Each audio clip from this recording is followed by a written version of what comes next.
एक बार जंगल में गधे और चीते के बीच एक अजीब सी बहस होने लगी। गधा कहता है घास नीली होती है और चीता कहता है घास हरी होती है। उन दोनों के बीच ये बहस काफी देर तक चली। फिर उन दोनों ने फैसला लिया कि घास नीली होती है या हरी होती है। इसका फैसला जंगल का राजा करेगा। फिर वह दोनों जंगल के राजा शेर के पास जाते हैं। राजा चीता की बात सुनने के बाद गधे से पूछता है, तुम बताओ। तो गधा कहता है, राजा साहब, मैंने अपनी आंखों से देखा है, घास तो नीली ही होती है। ये चीता गलत कह रहा है कि घास हरी होती है। इसे सजा दीजिए।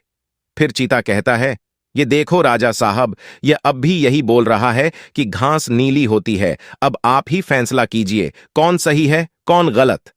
शेर चीते को 6 महीने की जेल की सजा सुनाता है और सभा को समाप्त करता है। गधा हंसते हंसते अपने रास्ते निकल जाता है। जब चीते को ले जाया जा रहा था तब चीता, राजा साहब, घास तो हरी होती है। शेर, बिल्कुल सही, घास तो हरी ही होती है।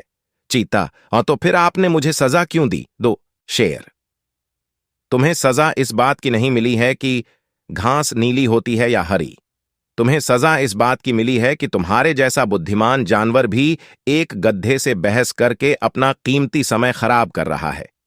फिर शेर वहां से चला जाता है। इस कहानी से हमें पता चलता है कि गधे के लिए हमेशा घास हरी ही रहेगी और ऐसे कई लोग आपको मिलेंगे जो बिल्कुल भी आपकी बात नहीं मानेंगे, आप चाहे कितना ही उन्हें समझा लें, क्योंकि वह पहले से ठान कर बैठे हैं।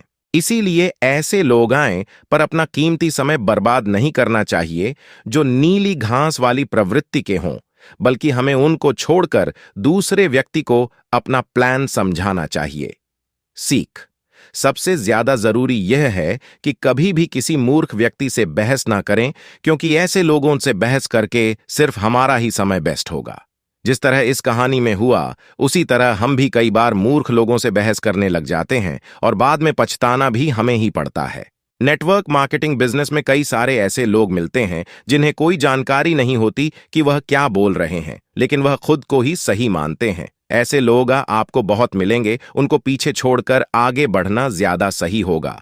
हमारी जिंदगी में भी ऐसे की लोग मिलते हैं जो अधूरा ज्ञान होने के बावजूद भी कभी खुद की गलती नहीं मानते, इसलिए उनके साथ अपना समय व्यर्थ न गवाएं।